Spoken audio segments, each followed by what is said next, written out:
Bonjour, ici CryptoOli, j'espère que vous allez bien aujourd'hui en ce samedi 19 juin. Moi, je vais très bien. Aujourd'hui, c'est la belle journée pour sortir les enfants. Il fait soleil, il fait déjà 20 degrés.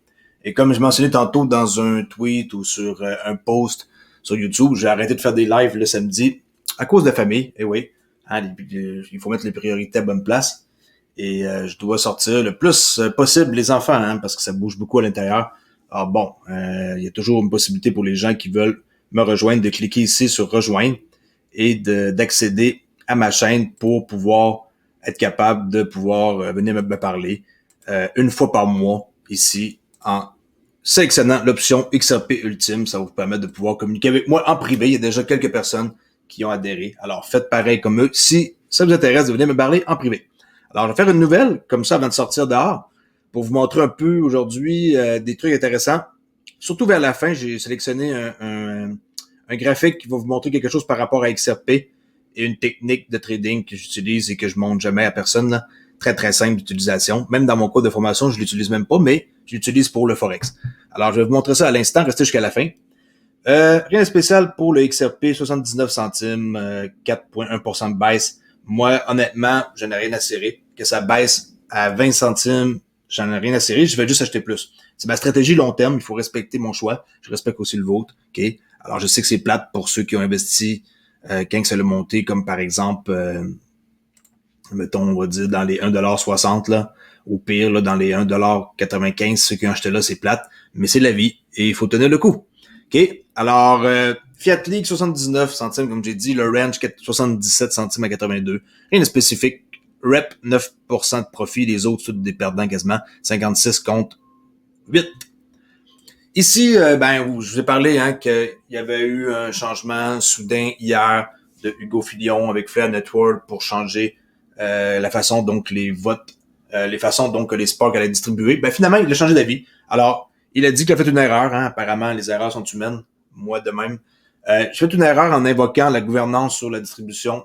J'annule les propositions. La distribution restera 15% au début quand ça va décoller plus 3% par mois. Si la taxe crée une pression de vente, une proposition de gouvernance peut être soumise par la communauté hein, pour réduire la distribution. C'est nous qui pouvons voter et émettre des lois. C'est ça la finance décentralisée, la gouvernance. Là. Alors, les personnes préoccupées par la fiscalité pourront se retirer des distributions mensuelles de 3%. À vous de décider, là, vendez vos trucs, faites d'autres choses. Assurez-vous que vous êtes conscient de vos responsabilités de payer des impôts dans chacun de vos pays. Chaque pays est différent. Je pense que ça dérangeait beaucoup les États-Unis pour certaines personnes qui en ont beaucoup, là. Je ne vais pas nommer de YouTubeurs, là, mais il y en a qui en ont beaucoup puis que ça dérange. Ici, j'ai trouvé une petite nouvelle sur U-Today, en quoi qu'il y a 148 millions de XRP qui ont été déplacés par les échanges numériques de premier plan, pendant que le prix hein, est en train de vraiment faire pas grand-chose ou même chuter de 4%. On peut voir ici que près de 150 millions de jetons d'XRP ont été déplacés par de grandes sociétés commerciales au cours des dernières 24 heures. Puis, il y a toujours une alerte là, de Wells Alert que je vous suggère de suivre sur Twitter. 50 millions d'XRP pour une valeur de 39 millions de dollars a été déplacé d'un portefeuille inconnu à Binance. Et, entre autres, sur 150, je donne le plus gros échange qui fait une plus grosse transaction. Ici, Steve Hanke, qui qualifie le président du El Salvador de stupide pour avoir rendu le Bitcoin légal. Alors lui, il dit que Steve Hanke a condamné la légalisation du Bitcoin au Salvador. L'économiste pense que la décision va effondrer complètement l'économie du salvatorien. Il a qualifié le mouvement de stupide. Son raisonnement à ce sujet étant que le El Salvador est une nation dédollarisée et que faire du Bitcoin une monnaie légale serait préjudiciable à l'économie. Le professeur Hanke était sur Kitco News pour parler des politiques monétaires dans ce monde.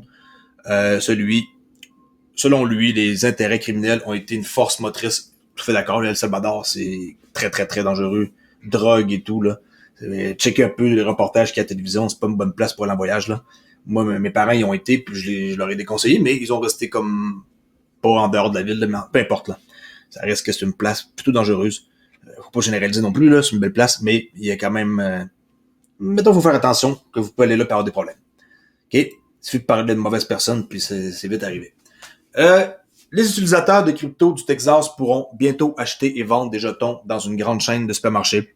Alors, l'État est déjà connu pour attirer les mineurs et tenter d'adopter une législation pro-crypto. Le gouverneur Greg Abbott affirmant qu'il était un partisan de la proposition de loi sur la cryptographie. Et on peut voir que les acheteurs souhaitant encaisser leurs avoirs en crypto pour faire leurs courses pourraient bientôt le faire dans de nombreux supermarchés. Ebbs, j'en ai parlé, j'en reparle. Il y a des gens qui vont questionner. Puis voici encore un article qui démontre sur Cointelegraph que les gens vont pouvoir faire ça sur Ebbs au Texas, là, qui est plutôt gros. J'ai été voir, là, ils ont beaucoup d'emplacements, là, 29 emplacements. Puis les gens vont pouvoir faire ça avec du Bitcoin, Ethereum, Dodge. Eh oui, Dodge. Pour ceux qui pensent que c'est pas utile, là. Oui, Litecoin. Certains jetons de la finance décentralisée. OK. BlackRock, qui est un monstre, hein? C'est sûrement le plus gros au monde, là. C'est pas compliqué. BlackRock, ils sont partout, dans tout ce qui peut bouger, là. Regardez un peu ici, là. Si je regarde les statistiques sur Google, là. Regardez bien. Cours de l'action, 840$, mais moi, que je vais vous montrer, c'est ça. Actifs sous gestion, 8,6 trilliards de dollars. Billion, OK? 8,6 trilliards de dollars. C'est vraiment une société américaine, OK? Multinationale, qui sont spécialistes dans la gestion des actifs. Leur siège social est à New York, mais ils gèrent vraiment, là, écoute, 7 800 milliards de dollars en cours les dates là, de octobre 2020. Actifs sous gestion 8,6. Actifs au monde, OK, il y a une petite différence ici, là. Mais énorme. Alors, BlackRock, OK, qui veulent une stratégie blockchain pour Aladdin. Aladdin, c'est leur truc à eux, là. Alors, c'est une façon de comme analyser une espèce de logiciel pour analyser toutes sortes de données sur n'importe qui, puis ils sont très puissants, là. C'est eux qui gèrent un peu le monde en tant que tel, le BlackRock, là. Un offre d'emploi révèle les ambitions de blockchain d'entreprise chez le plus grand gestionnaire d'actifs au monde. Les chaînes publiques et privées sont en cours d'évaluation, a déclaré une source. Là, on voit ici Larry Fink, qui est le PDG de BlackRock. Il m'a de l'air d'un evil, désolé pour ce mot-là, mais pas de l'air d'un ange. BlackRock, le plus grand gestionnaire d'actifs au monde, avec près de 9 000 milliards. Bon, là, ça change pas mal là, d'une place à l'autre, là. Mais on va dire qu'on s'entend qu'on fait un chiffre entre les deux, là, 8 trilliards de dollars. L'embauche au niveau du directeur évaluera différents protocoles, plateformes de blockchain. J'aimerais bien savoir. Apparemment, il y a des rumeurs. Je vais pas me prononcer, là. Hein, toujours avec Ripple. Mais bon, pas décoller aucune rumeur comme ça, là, avec pas de preuves, là. OK. Galaxy Digital qui va fournir de la liquidité pour les transactions à terme de Bitcoin pour Goldman Sachs. La banque d'affaires de Mike Novogratz intensifie son engagement auprès des plus grands noms de Wall Street. Je l'ai dit, je l'aime plus ou moins hier dans une de mes vidéos, mais que voulez-vous, hein, c'est l'homme d'affaires et je suis pas jaloux de son succès, là, pas du tout, là, s'il y en a qui pensent que c'est ça, là. C'est juste qu'il était pro XRP, puis quand il était dans les premiers à domper XRP après la poursuite, puis je trouve ça un peu spécial, là. Tandis que comme Michael Harrington de TechCrunch, lui, il n'a pas fait ça, là. OK. Bon, tout simplement une opinion personnelle. Les députés espagnols déposent une proposition pour accélérer la création d'un euro numérique. Alors, un groupe de députés espagnols a déposé une proposition visant à accélérer la mise en place d'un euro numérique. La proposition, présentée le 8 juin, demande à la création d'un groupe pour étudier la mise en place d'une monnaie numérique dans la zone euro. Ce groupe d'études, s'il était créé, serait aidé par la Banque d'Espagne. Cependant, l'émission d'un euro est toujours à l'étude par la BCE, la Banque centrale européenne. Bien, pas à la fin, je vais vous montrer une charte vraiment qui va vous aider pour vos décisions dans la crypto. Croyez-moi, c'est du gratuit. Je vais pas faire une vidéo d'une demi-heure là-dessus, là, mais je vais vous montrer un truc vraiment super cool pour savoir la tendance du marché là, de n'importe quoi. Les autorités chinoises à Yahan mettent en œuvre des interdictions d'extraction de crypto. 18 juin, sorti hier. La ville de Yahan, dans le Sichuan, a entamé le processus de fermeture des fermes d'extraction de crypto. J'en ai parlé, j'en reparle. Lors d'une récente réunion, le gouvernement local a annoncé qu'il fermerait des centrales électriques pour effectuer des auto-inspections. Cette décision n'est que la dernière de la répression nationale de la Chine contre l'extraction de la crypto-monnaie. Je l'ai dit, crypto-monnaie, Bitcoin, je trouve que ça sent pas bon. Beaucoup de trucs d'interdiction, de déménagement, de trucs de famille minières, ils vont dans des nouvelles technologies. Je pense que c'est pas un risque, okay? C'est pas ça que je dis. Mais je crois que le Bitcoin va changer de look. Hein, il va devenir plus vert. C'est ce que je crois.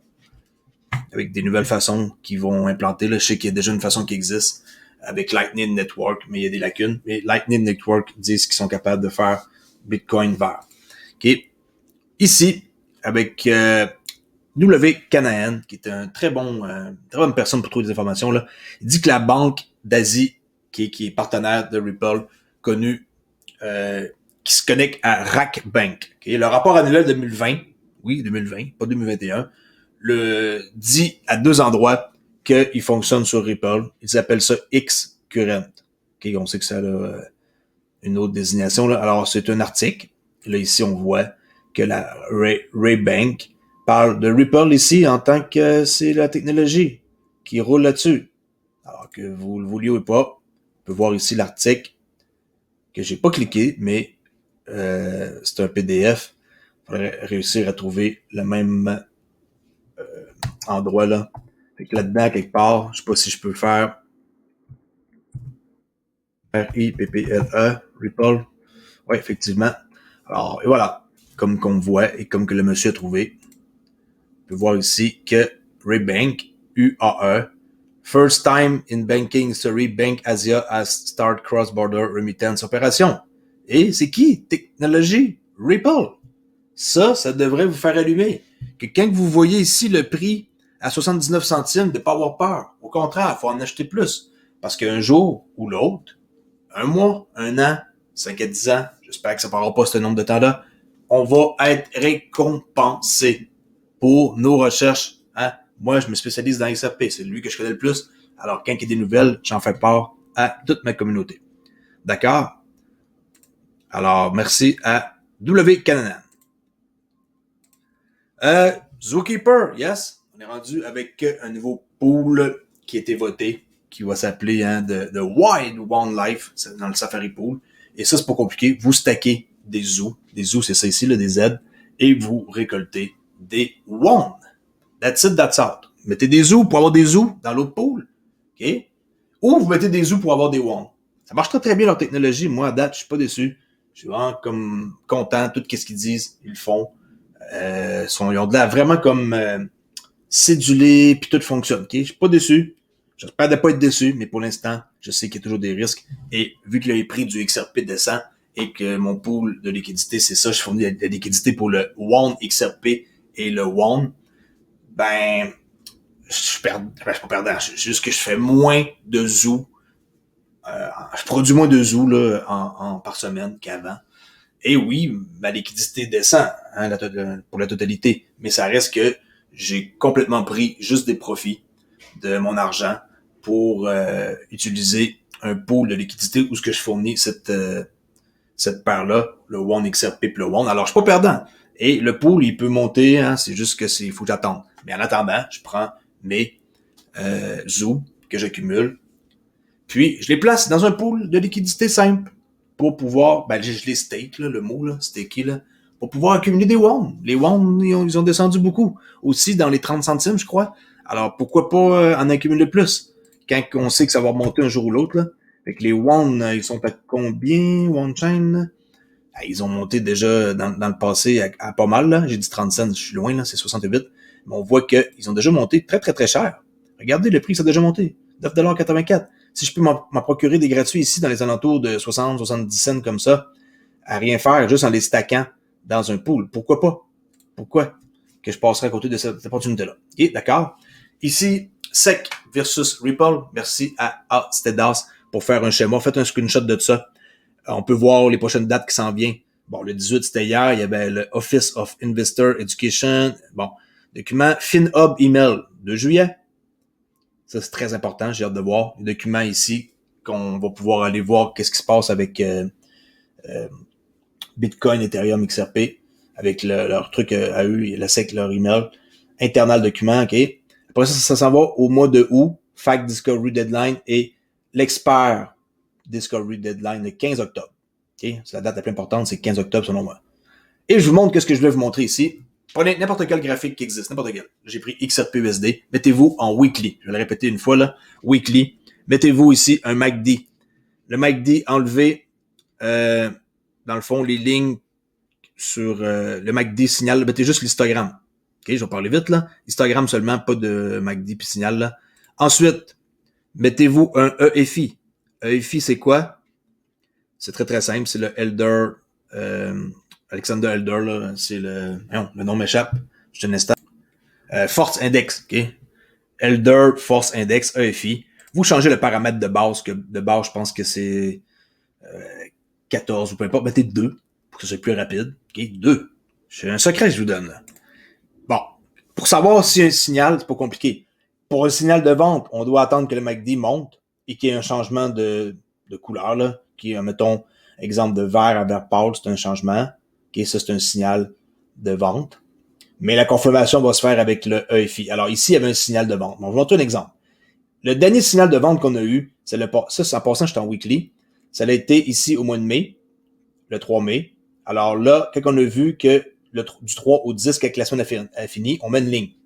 Ensuite, on s'en va en daily, 5 fois plus rapide. Et là, on regarde, la ligne de weekly est là. Et qu'est-ce qu'on attend?